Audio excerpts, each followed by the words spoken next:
आज का हमारा टॉपिक है बउआ जी, कंफ्यूजिंग प्रीपोजिशंस। बहुत ही इंटरेस्टिंग टॉपिक है और काफी दिनों से काफी बच्चों के मुझे काफी मैसेज आ रहे थे कि सर एक कंफ्यूजिंग प्रीपोजिशन पे वीडियो बनाया जाए। देखिए, कंफ्यूजिंग प्रीपोजिशन कोई छोटा टॉपिक नहीं है, काफी बड़ा और काफी कॉम्प्लेक्स टॉपिक है। इसीलिए जो पहला वीडियो है ये बिल्कुल उसके इंट्रोडक्शन के तौर पे है। काफी इंटरेस्टिंग वीडियो है, लेकिन यकीन मानिए ये वीडियो छोटा होगा, लेकिन एग्जामिनेशन में ये आपको बहुत ही फायदा करेगा, बहुत ज्यादा फायदा करेगा। और इस वीडियो को पूरा देखिएगा, क्योंकि इस वीडियो को जो भी बच्चे एग्जामिनेशंस को क्रैक करना चाहते हैं वो उनको पता चले इस वीडियो को देख के कि है यही वो जगह है, यही वो प्लेस है, यही वो स्थान है जहां पे प्रीपोजिशन के उनके मार्क्स कटते हैं। और यही बस फोकस करके कुछ वर्ड्स को पढ़ लेंगे तो रिपीटेड वर्ड्स आते हैं बउआ जी एग्जामिनेशन में। आप अगर प्रीपोजिशन के क्वेश्चंस को देखें ना, तो मैं आज जो आपको पढ़ाऊंगा रिपीटेड वर्ड्स आएंगे, बिल्कुल वही रिपीट करते हैं बार बार। तो बस उन्हीं को ध्यान में रख के पढ़ाई करना है। चलिए पढ़ाई को शुरू करते हैं। सेक्शन हमारा कंफ्यूजिंग प्रीपोजिशन। चलिए ध्यान से देखा जाए बउआ जी, सबसे पहला वर्ड देखिए एनवाय। पहला वर्ड है एनवाय। एनवाय का अर्थ होता है बउआ जी मतलब नाराज करना, एनवायड कर देना किसी को। अब देखिए समझने वाली बात है, ध्यान से। एनवाय के साथ यहाँ पे दो वर्ड्स लिखे गए बउआ जी, थोड़ा सा आप ध्यान दीजिएगा। पहला लिखा गया है एनवाय के साथ विथ, और दूसरा बउआ जी एनवाय के साथ एट। ये बहुत कंफ्यूज करता है बच्चों को कि कब एनवाय के साथ विथ लगेगा और कब एनवाय के साथ एट लगेगा। तो एक सीधी सी बात समझ लीजिए, दुनिया में जो भी, अच्छा एनवाय क्या है, जैसे अगर मैं आपसे नाराज हो जाऊंगा तो एक्सप्रेशन से आपको दिखेगा। अगर मैं आपकी बातों से सहमत हो जाऊंगा या फिर मैं आपसे खुश हो गया तो भी चेहरे से आपको दिखेगा। तो जो एक्सप्रेशन नाराज होना या खुश होना आपको चेहरे से दिखेगा, उसके साथ हमेशा विथ लगता है। लेकिन ये बताइए कि आपको देख कौन सकता है? कोई सजीव ही ना दिखेगा जी। अब कुर्सी टेबल तो देखेगा नहीं आपको, तो कोई सजीव देखेगा, कोई आपका दोस्त देखेगा, कोई आपका मित्र देखेगा, कोई आपका रिश्तेदार देखेगा, कोई आपके बगल में रहने वाला पड़ोसी देखेगा कि आप उससे खुश है या नाराज है। तो सजीव के साथ के लिए क्या लगता है? विथ लगता है। कोई भी एक्सप्रेशन है जो चेहरे से दिख जाएगा, हैप्पी विथ हो सकता है, सेटिस्फाई विथ हो सकता है, एनवायर्ड विथ हो सकता है, एग्री विथ हो सकता है, उसमें विथ लगेगा, लेकिन वो सिर्फ और सिर्फ सजीव के लिए लगेगा। तो याद रखा जाए, यहाँ विथ जो लगेगा वो क्या हो जाएगा? लिविंग के लिए। मैं एग्जांपल देकर समझाता हूँ, पूरा वीडियो को देखना है और समझना है बउआ जी। और जो बच गया वो क्या हो गया बउआ जी? Non living. दूसरा कोई भी मैटर आएगा, दूसरा कोई भी अगर आएगा नॉन लिविंग, तो उसके लिए किसका इस्तेमाल कर देना है? एट का इस्तेमाल कर देना है। लिविंग और नॉन लिविंग हो गया। अच्छा एग्जाम्पल देके समझते हैं, जरा फायदा हो जाएगा। चलिए एक एग्जाम्पल मैं लिखता हूं, सी is annoyed, C is annoyed with Ram. बिल्कुल सही है, क्योंकि राम सजीव है तो annoyed अपने साथ with का इस्तेमाल करेगा, कोई दिक्कत नहीं है। अच्छा एक और एग्जाम्पल देखिए, आपको समझ में आ जाएगा। अगर अब मैं एग्जाम्पल ऐसा देता हूं, ध्यान से देखने वाली बात है, ठीक है। C is annoyed with Ram's misbehavior। ध्यान से देखा जाए, सी is unwired with Ram's misbehaviour. इस एग्जाम्पल को देखिए ध्यान से। सी is unwired with Ram's misbehaviour. अच्छा अब देखिए बउआ जी, यहाँ विथ के बाद क्या लिखा है? राम नहीं लिखा है, राम्स मिसबिहेवियर लिखा है। राम्स मिसबिहेवियर। अच्छा मिसबिहेवियर का अर्थ क्या हो गया? जो बुरा बर्ताव होगा। तो ये तो बहुत ही निर्जीव है ना, ये कोई सजीव नहीं ना। यहाँ राम था तो सजीव था, अब ये तो पूरा राम मिसबिहेवियर निर्जीव है। तो राम मिसबिहेवियर तो आके चेहरा देखेगा नहीं, तो मिसबिहेवियर पे नाराज हुई है, राम से नाराज हुई है, लेकिन मिसबिहेवियर पे नाराज हुई है। तो तुरंत यहाँ पे पे के लिए हम लोग क्या लगाना होगा? एट लगाना होगा। समझ में आ गया? तो जो भी एक्सप्रेशन है, एनवाय हो गया, सेटिस्फाइड हो गया, एग्री हो गया, सबके साथ दो प्रीपोजिशन लगते हैं। तो सबके साथ जो भी एनवाय हो गया, सेटिस्फाई हो गया, हैप्पी हो गया, समझिएगा, समझने वाली बात है, सबके साथ विथ लगता है सजीव के लिए। और जो दूसरा प्रीपोजिशन, दूसरा सबके साथ अलग अलग है, किसी के साथ एट है, किसी के साथ ऑन है, वो हमेशा लगता है निर्जीव के लिए। ये हमेशा लगता है निर्जीव के लिए। एक और एग्जांपल देता हूं, आपको समझ में आ जाएगा। पहले ये लिख लीजिए, मतलब एनवाय के लिए दो नियम है, विथ सजीव के लिए, निर्जीव के लिए एट। एग्जांपल लिख लीजिएगा, सी इज एनवाइड विथ राम, सजीव हो गया। सी इज अनवाइड एट राम्स मिसबिहेवियर, जैसे निर्जीव होगा तो वहां क्या लग जाएगा, एट राम्स मिसबिहेवियर। क्लियर जा रहा है समझ में? एक और एग्जांपल लेते समझ में आएगा किसी दूसरे वर्ड का। क्लियर है? चलिए ध्यान से देखा जाएगा। अच्छा एग्री, देखिए समझने वाली बात है, बोलिए फुल प्रूफ समझने वाली बात है यहाँ पे, ध्यान से। एग्री जो वर्ड है, एग्री अपने साथ विथ का भी इस्तेमाल कर रहा है, ऑन का भी इस्तेमाल कर रहा है। देखिए बीच में एक टू लिखा गया, ये बड़ा एक्सेप्शनल कंडीशन है एग्री का, इसलिए तो ये कंफ्यूजिंग प्रीपोजिशन है। सब समझा रहा हूँ, ध्यान से देखना है। और ये वो वर्ड है बउआ जी ना जो एग्जाम में पूछे जाते हैं। एनवाई, आप एसएससी या बैंक किसी का प्रीवियस ईयर क्वेश्चन उठा के देख लीजिए, ऑन एन एवरेज में जितने वर्ड आपको पढ़ाऊंगा वो कहीं ना कभी रिसेंट एग्जामिनेशंस में पूछे गए हैं, और ये लगातार पूछे जाते हैं। एग्जामिनेशंस वाले को पता होता है कि ये कहाँ से, मतलब यही तो बच्चे कंफ्यूज होते हैं, वो पूछते हैं, हम लोग कंफ्यूज होते हैं, तो क्यों नहीं इनको पढ़ लिया जाए। ठीक है, तो ध्यान से देखा जाएगा। अच्छा ये तो आपको भी पता चल गया कि एग्री के साथ लिविंग रहेगा तो क्या लगेगा, विथ लगेगा। देखिए टू का तो चर्चा ही नहीं आया, या तो ऑन लगता है या एट लगता है। तो नन लिविंग रहेगा तो क्या लगेगा, ऑन लगेगा। ध्यान से देखा जाएगा। तो भाई एग्री के साथ टू कब लगता है, और बहुत लोग यहाँ कंफ्यूज होते हैं, उनका यहाँ पे बहुत ज्यादा कंफ्यूजन होता है, बहुत लोगों को लगता है कि यहाँ पे उनका मार्क्स कटेगा। ध्यान से देखा जाएगा, एग्री के साथ विथ कब, टू कब और ऑन कब, एकदम क्लियर करके समझाता है वो जी, ध्यान आपको देना है। तीन एग्जाम्पल मैं देता हूँ आपको, बिल्कुल ध्यान से देखना तीनों एग्जाम्पल को। चलिए सबसे पहला, सी is not agree with Ram. देखिए पहला एग्जांपल एकदम क्लियर है, एग्री विथ। जब भी सजीव का चर्चा आएगा तो एग्री विथ लगेगा, कोई दिक्कत नहीं है। अच्छा दूसरा एग्जांपल, जैसे मानिए कि हम लोग एक सोसाइटी में रहते हैं, और सोसाइटी में, ठीक है, हाँ सोसाइटी में कोई कोई नया रूल आया है, और उस रूल पे सबकी सहमति बनी है, सब लोग उस रूल पे आपसी सहमति बनाए हैं। तो क्या होगा, तो वहां पे तो रूल तो निर्जीव हो गया ना बुआ जी, तो वहां विथ नहीं लगेगा, वहां पे होगा, ठीक है, everybody is agree on the new rule. देखिए दिख रहा है, everybody is agree on the new rule. जैसे निर्जीव आएगा तो क्या लग जाएगा, ऑन लग जाएगा। जैसे निर्जीव आएगा क्या लग जाएगा, ऑन। तो याद कर लीजिए, एग्री के साथ विथ कब लगेगा, सजीव के लिए।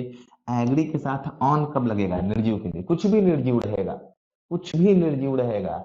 जैसे वो लोग एक दूसरे से बात करने पर सहमत हो गए, समझिए हमारी बात को ध्यान से, वो लोग एक दूसरे से बात करने पर सहमत हो गए, तो agreed they agreed on talking to each other.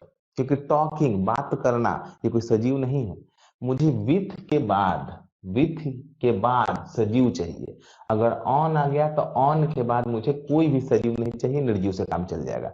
तो देखिए अगर वे लोग एक दूसरे से बात करने पर सहमत हो गए तो इंग्लिश क्या आएगा, दे एग्रीड।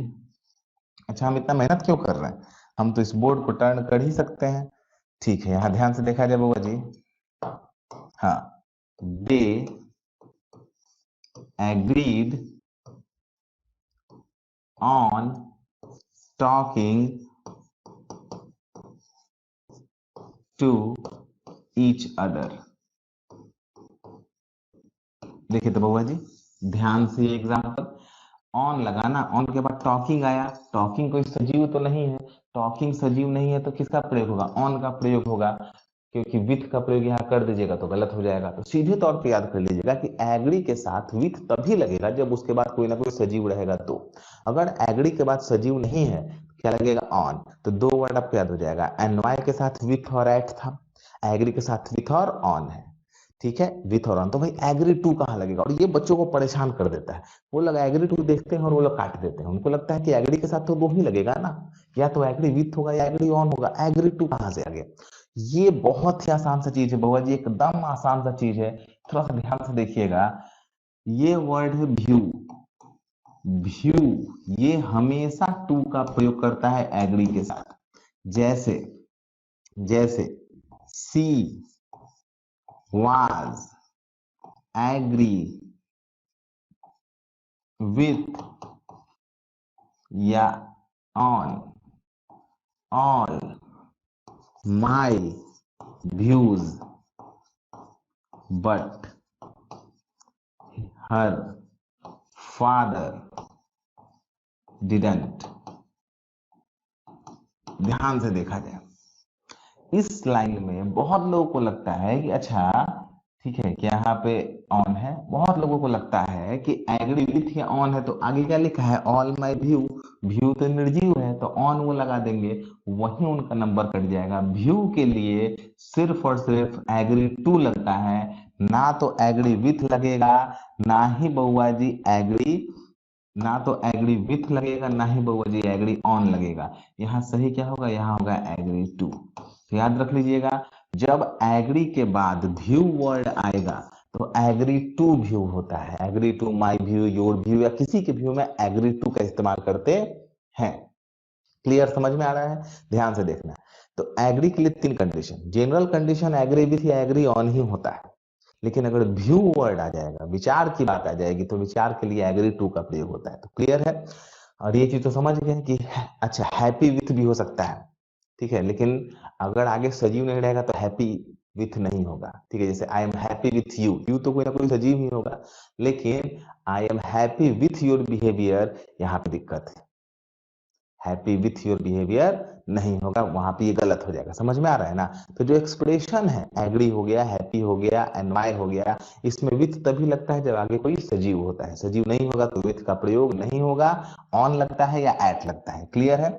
चलिए, अगर ये क्लियर हो गया है तो आपके पास दो वर्ड क्लियर हो गया, विथ कब लगेगा, ऑन कब लगेगा और टू कब लगेगा। व्यू के लिए, व्यू के लिए व्यू वर्ड आ जाएगा तो विथ एग्री के साथ क्या लगता है, टू लगता है।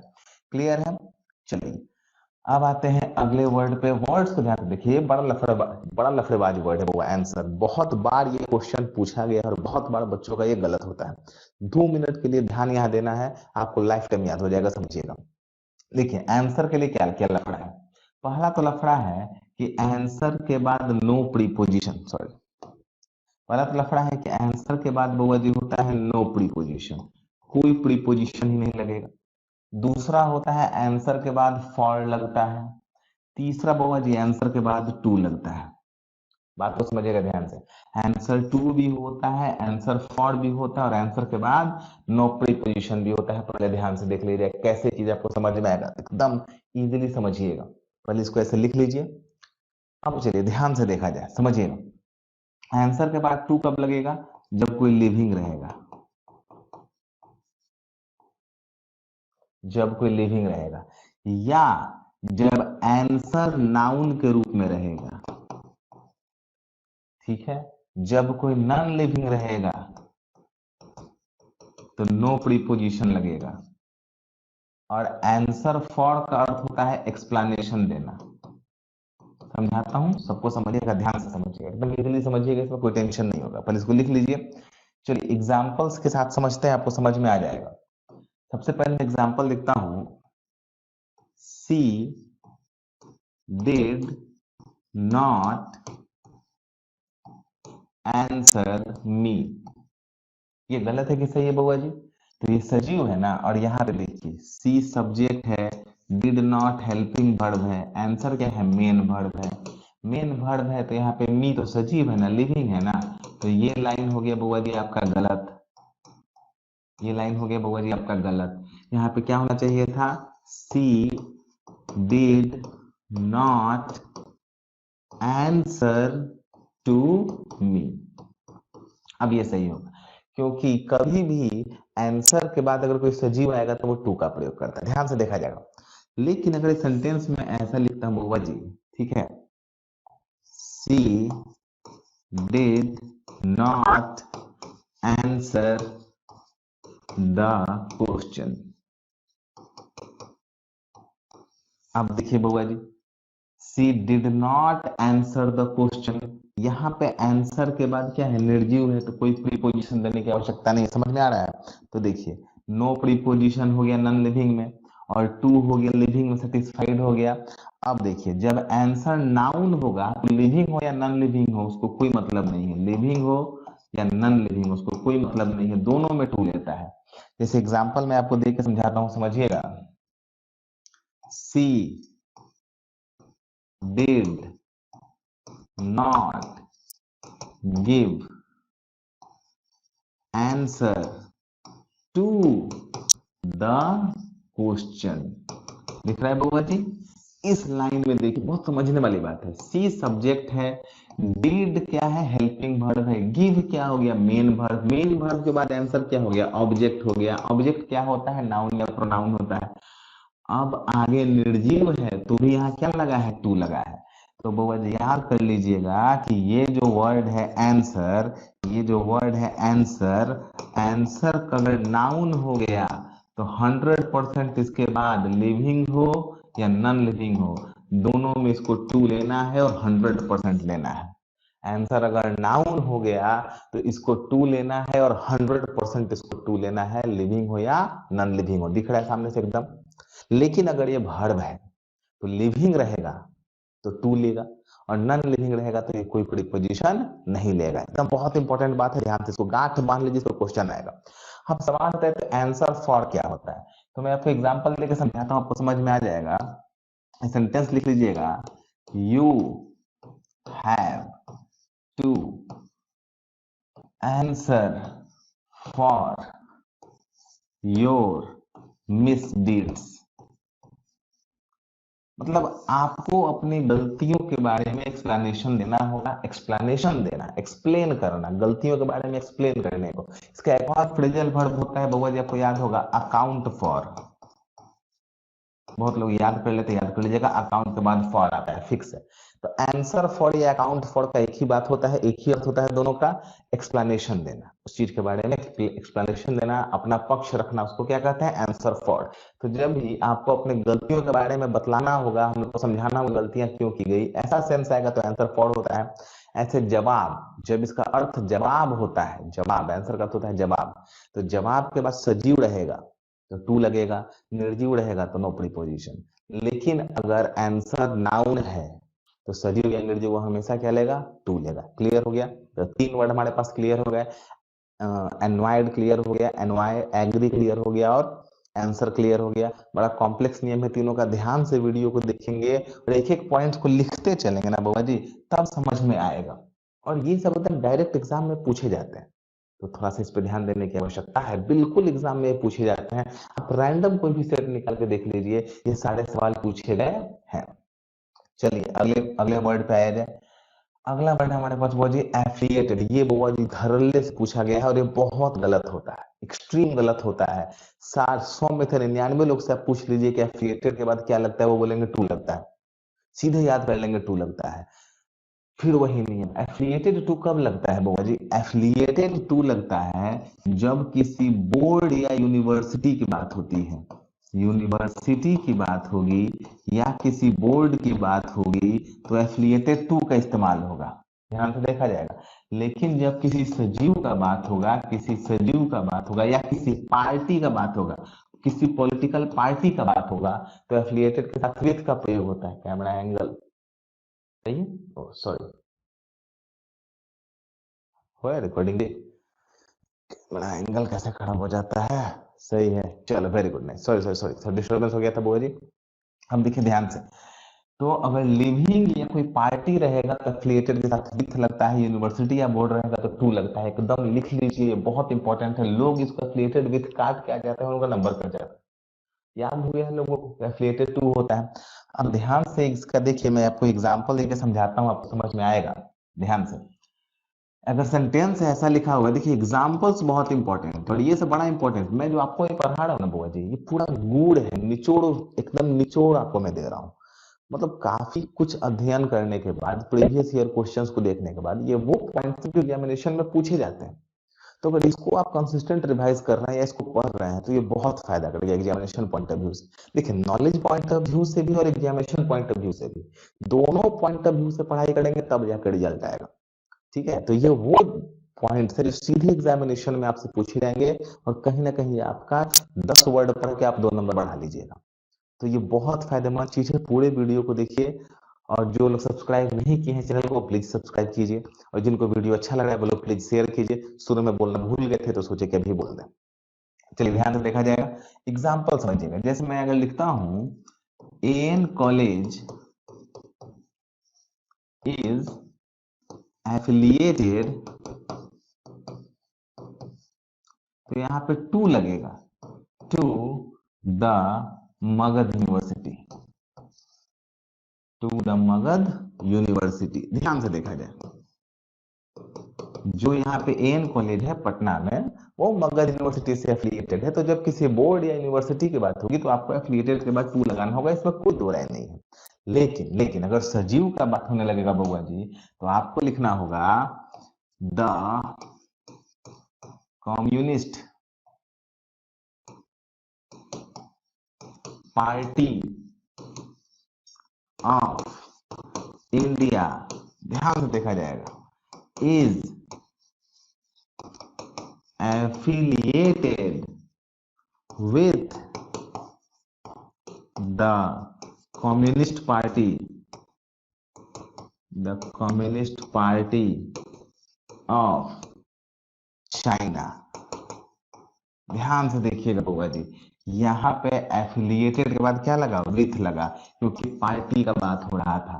अगर मैं एक और एग्जांपल लेता हूं, she is not affiliated to me, तो मी कौन है बउआ जी, सजीव है ना, कोई सजीव है मी, तुरंत यहाँ टू काट के विथ करना पड़ेगा और ये सही हो जाएगा। यहाँ पे एफिलिएटेड का अर्थ हो जाता है बाबा जी एसोसिएटेड, यहाँ पे एफिलिएटेड का अर्थ क्या हो जाता है, एसोसिएटेड, जुड़ा होना। और एसोसिएटेड अपने बात किसका प्रयोग करता है, विथ का प्रयोग करता है। एसोसिएटेड किसका प्रयोग करेगा, विथ का। यही गड़बड़ी होती है बहुत लोगों में, वो लोग कंफ्यूज हो जाते हैं। तो याद रखिएगा, एफिलिएटेड टू लेता है जब किसी यूनिवर्सिटी या बोर्ड की बात होती है, और एफिलिएटेड विथ लेता है जब किसी लिविंग कोई सजीव व्यक्ति वहां पे रहेगा, या किसी पार्टी का, पॉलिटिकल पार्टी का चर्चा होगा। तो बहुत इंपॉर्टेंट पॉइंट है, इससे हमेशा क्वेश्चन आते हैं। उम्मीद करते हैं समझ में आ गया होगा। चलिए आगे बढ़ा जाए। अगला वर्ड हमारे पास है वो जी चार्ज। देखिए एक चार्ज होता है, उसका अर्थ होता है आवेश। केमिस्ट्री में पढ़े होंगे पॉजिटिव चार्ज, नेगेटिव चार्ज। उस चार्ज की बात नहीं हो रही है, इस चार्ज की बात हो रही जब किसी क्राइम का चर्चा होगा, जब किसी क्राइम का चर्चा होगा। क्राइम में भी चार्ज होता है ना बुआ जी, ध्यान से देखा जाएगा। तो जब वो नाउन होगा तो बुआ जी ऑफ लगेगा, और जब वो वर्ब होगा चार्ज तो विथ लगेगा। कैसे, मैं समझाता हूँ, एग्जांपल देकर समझिएगा। जैसे charge of murder was framed against him। ध्यान से देखा जाए, AGAINST, अगेंस्ट हिम है। Charge of murder was framed against him. यहाँ पे वाज क्या है, हेल्पिंग वर्ब है। हेल्पिंग वर्ब के पहले जो होता है वो क्या होता है, सब्जेक्ट होता है। सब्जेक्ट क्या है, चार्ज ऑफ मर्डर, तो पूरा क्या हो गया, नाउन हो गया। तो देखिए चार्ज के बाद ऑफ आ गया, जब चार्ज नाउन होगा तो उसके बाद क्या आएगा, ऑफ आएगा। लेकिन यही सेंटेंस में दूसरे तरीका से लिखता हूँ बुआ जी, तो आपको थोड़ा समझना होगा, ध्यान से लिखा जाएगा। देखिए मैं लिखता हूं, ठीक है, he was charged, he was charged, खाली स्थान, murder of his friend। अब बुआ जी आपसे यहाँ पूछा जाएगा कि यहाँ पे आपके पास दो ऑप्शन था, ऑफ या विथ, तो आप यहाँ पे क्या भरिएगा, आप यहाँ पे ऑफ भरिएगा या विथ भरिएगा। तब ध्यान से देखा जाए, ही जो है बुआ जी ये सब्जेक्ट है, वाज जो है बुआ जी हेल्पिंग वर्ब, और हेल्पिंग वर्ब के बाद चार्ज क्या हो गया, मेन वर्ब हो गया। तो मेन वर्ब जब ये हो गया तो ये कभी भी ऑफ का प्रयोग नहीं करेगा, ये किसका प्रयोग करेगा, विथ का प्रयोग करेगा। चार्ज क्राइम के सेंस में जब ये मेन वर्ब हो जाता है तो ये किसका प्रयोग करता है, विथ का प्रयोग करता है। ओह, सही, करेक्ट। चार्ज किसका प्रयोग करता है बुआ जी, विथ का प्रयोग करता है। क्लियर है। और अगर नाउन रहेगा तो किसका प्रयोग करता है, ऑफ का प्रयोग करता है। सही है, बेहतर समझ में आ रहा है। और ये सारे वर्ड्स पूरा माइंड में रखिए, एग्जामिनेशन में आने वाले हैं, मैं बार बार बोल रहा हूँ। चलिए बेहतर है, आगे बढ़ा जाए। कितने मिनट का वीडियो हो गया जी? थोड़ा लंबा जा रहा है क्या? My God. चलिए थोड़ा सा फास्ट करते हैं बउआ जी। डाई, ये तो ऑलरेडी बहुत लोगों को याद होगा, लेकिन यहाँ पे कंफ्यूजन कहाँ होगा वो मैं क्लियर करता हूँ। डाई के साथ आप ये दो देख रहे हैं ना, बहुत लोग पढ़े होंगे दो। चलिए मैं ऐसे तीसरा निकाल देता हूँ यहाँ पे, समझिएगा, और इसको मैं लिख देता हूँ इन। अब आप बताइए, डाई के साथ ऑफ, फ्रॉम और इन, तीनों पता है? अगर पता है तो अच्छी बात है, नहीं पता है तो वीडियो को देखा जाए, समझ में आएगा ध्यान से। बहुत मजा आने वाला है बउआ जी, अगर प्रीपोजिशन को बहुत अच्छे से समझ के पढ़ेंगे ना, बहुत मजा आएगा। क्योंकि बहुत लोग इसमें कंफ्यूज होते हैं, और जो बहुत लोग जिसमें कंफ्यूज होते हैं, वो चीज जानने में बहुत मजा आता है, बहुत अच्छा लगता है कि आप जानते हैं। चलिए तो ध्यान से देखा जाएगा। देखिए, किसी तरह के अगर डिजीज की बात होगी, ठीक है, ध्यान से देखा जाएगा, किसी तरह की अगर डिजीज की बात होगी तो वहां पे ऑफ का प्रयोग होगा। किसी तरह के अगर अदर किसी रीजन की बात होगी तो वहां पे फ्रॉम का बात होगा। लेकिन ये रीजन रिलेटेड टू आपके बॉडी से होना चाहिए। समझिएगा ध्यान से, ध्यान से समझिएगा मैंने क्या बोला है, समझिएगा। एग्जांपल पहले लिख लीजिए, डाई ऑफ इन फ्रॉम, और मैं तीनों आपको समझाता हूँ एक एक करके। जैसे अगर कोई मानिए मलेरिया से मर गया, तो हम लोग लिखेंगे, एग्जांपल्स को समझिएगा, ही डाइड ऑफ मलेरिया। ध्यान से देखा जाएगा, क्योंकि डिजीज है, बीमारी है, किसी भी बीमारी के लिए हम लोग ऑफ का प्रयोग कर देंगे। किसी भी बीमारी, रैंडम कोई बीमारी हो, ऑफ लगाएंगे बिना कुछ सोचे हुए। क्लियर है? चलिए दूसरा example, from, he died from cardiac arrest. ध्यान से देखिए, दिख रहा है? थोड़ा साफ साफ लिखते हैं, बहुत ज्यादा हड़बड़ी में बहुत ज्यादा धीमे लिख दिया गया। चलिए, ही डाइड फ्रॉम, एकदम अच्छा हैंड राइटिंग में लिखना होगा जी, आर है, from cardiac, CARDIAC arrest. Cardiac arrest क्या क्या बोलिए हमारी भाषा में? Heart attack. तो he died from cardiac arrest. ये तो आज कैमरा परेशान किया है, समय दीजिएगा बउआ जी, तो कैमरा एंगल ट्रस्ट करके रखें। Now it's good. चलिए, he died from cardiac arrest, मतलब वो कार्डियक अरेस्ट से, मतलब हार्ट अटैक से गुजर गए, तो फ्रॉम लगेगा। देखिए आखिर में आपके बॉडी से रिलेटेड है ना जी, कार्डियक अरेस्ट कहाँ होगा? बॉडी में हुआ होगा। कोई खून गिरने से मर गया तो भी फ्रॉम लगेगा, ठीक है। कोई चाकू लगने से मर गया, तो चाकू थोड़े कि दीवार में चाकू मरेगा तो आदमी मर जाएगा। अलिफ लैला सीरियल चल रहा है जी, चाकू बॉडी में मारना होगा ना तो मरेगा ना, सब में फ्रॉम लगेगा। लेकिन अगर कोई किसी एक्सीडेंट में मरा होगा तो, एक्सीडेंट में मरा होगा तो फ्रॉम का इस्तेमाल नहीं करेंगे, समझिएगा ध्यान से। तो वहां पे आपको लिखना होगा तीसरा, he died in an accident. अब देखिए क्लियर हो गया एकदम। तो अगर कोई घटना का चर्चा होगा, अगर कोई इवेंट का चर्चा होगा, या कोई कोई दुर्घटना कहिए उसका चर्चा होगा, तो वहां पे आपको इन का प्रयोग करना होगा। सॉरी, वहां पे आपको, अब सही है, वेरी गुड, वहां पे आपको इन का प्रयोग करना होगा। लेकिन अगर बॉडी में कोई दूसरा घटना घटा है बीमारी के अलावा, तो उसके लिए आपको फ्रॉम का प्रयोग करना होगा। कोई बीमारी होगा तो ऑफ का प्रयोग करना होगा। क्लियर है? चलिए एक और आपके पास वर्ड हमारे पास, डील। देखिए बड़ा इंपॉर्टेंट है वो वर्ड। डील इन का अर्थ होता है बिजनेस, लिख लीजिएगा। और डील विथ होता है कोई भी अदर चीज, कोई भी घटना दुर्घटना, उसके लिए डील विथ का अर्थ होता है जैसे कि कस्टमर से कैसे डील करना है, प्रॉब्लम से कैसे डील करना है, तो वो डील विथ होता है। जैसे मेरा दोस्त चावल का बिजनेस करता है, तो मैं लिखूंगा my friend deals in rice, ना कि विथ राइस। लेकिन लेकिन अगर कोई किसी से बोल रहा है तो वो बोलेगा you should know how to deal with customers. ध्यान से देखा जाएगा, कोई किसी को बोल रहा है कि आपको पता होना चाहिए कि कस्टमर्स से कैसे डील करते हैं। You should know how to deal with customers, तो कस्टमर्स से कैसे डील करना है, प्रॉब्लम को कैसे डील करना है, तो वो डील होता है हैंडल करना। ठीक है, समझ रहे हैं आप लोग। और ये जो होता है बिजनेस को, किसी को जैसे वो कपड़ों का व्यापार करता है, तो he deals in rice, he deals in rice. Clear है? तो ये तो समझ में आप लोग को आ गया होगा। तो डील भी बहुत इंपॉर्टेंट है और बहुत लोगों को पता है, बहुत बार ये पूछा गया क्वेश्चन है। चलिए, अच्छा आज के सिलेबस में इतना ही था। अब थोड़ा समय आपके लिए कुछ क्वेश्चंस आप लोग को दे देता हूं, ध्यान से देखा जाएगा। अगर इतना ध्यान में आ गया तो हल्का सा रिवाइज कर लीजिएगा। रिवीजन करने के बाद एक सवाल मेरा आप लोगों से, एक वर्ड है बुआ जी आपके पास, लीव, LIV। इसका जवाब देना है कमेंट बॉक्स में, जरूर देना है, ठीक है? और नहीं आए तो फिर पूछिएगा, मैं बताऊंगा अगले वीडियो में। लीव के साथ बुआ जी इन भी लगता है, लीव के साथ एट भी लगता है, लीव के साथ ऑन भी लगता है, लेकिन लीव के साथ एक और प्रीपोजिशन लगता है। वो कौन सा लगता है ये आपको मुझे बताना है। कौन सा? एक ही लगेगा और कौन सा लगता है आपको बतलाना है, ठीक है? चलिए, एक और क्वेश्चन आपके पास, एक वर्ड है कंसिस्ट। कंसिस्ट के साथ ऑफ लगता है, लेकिन एक और प्रीपोजिशन लगता है, वो कौन सा लगता है आपको मुझे बताना है।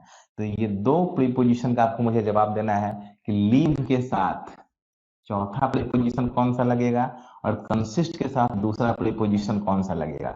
अगर ये आप बता देते हैं तो बहुत बेहतर है, बहुत खुशी की बात है। अगले वीडियो में हालांकि मैं इस पे भी डील करूंगा। इसको आज वाले वीडियो को थोड़ा सा रिवाइज कर लीजिएगा और इनको एक जगह नोट कर लीजिए। ये वो कंफ्यूजिंग प्रीपोजिशन है जो एग्जामिनेशन में जरूर से जरूर आते हैं, और ज्यादा कुछ करना है नहीं, सजीव निर्जीव देखना है, सभी सवाल बन जाएंगे। तो उम्मीद करता हूँ कि आप लोग को ये वीडियो अच्छा लगा होगा, समझ में आ गया होगा। अगर जैसे भी वीडियो अच्छा लग रहा है तो मुझे बताइए, मुझे भी तो पता चलना चाहिए। और आप लोग के लिए बड़ा इंपॉर्टेंट एक इन्फॉर्मेशन है, शनिवार को मतलब 15 मई 2021 को रात में 10:30 बजे मैं लाइव आ रहा हूँ। तब से हमारा एक लाइव क्लास स्टार्ट होने वाला है। कुछ ना कुछ उस दिन बहुत ही बेहतर पढ़ाई होगी, इंग्लिश बिल्कुल नए अंदाज में हम लोग पढ़ेंगे। तो आप लोग का स्वागत है शनिवार 15 मई, शनिवार 15 मई 2021, हाँ 2021 15 मई 2021 शनिवार का जो दिन है, आप सबका बहुत स्वागत है। आइए चैनल पर जुड़िए, मैं आप लोग का वहां पर इंतजार करूंगा। मिलते हैं, सबको इस साथ मिलकर पढ़ते हैं और कोशिश कीजिए ज्यादा से ज्यादा बच्चों को जोड़िए। बिल्कुल अलग तरीके से अनोखे अंदाज में इंग्लिश को हम लोग पढ़ते हैं, बहुत अच्छा लगेगा। मैक्सिमम लोगों को जोड़िए। मिलते हैं अगले वीडियो में, तब तक के लिए शुभ रात्रि, धन्यवाद, गुड बाय।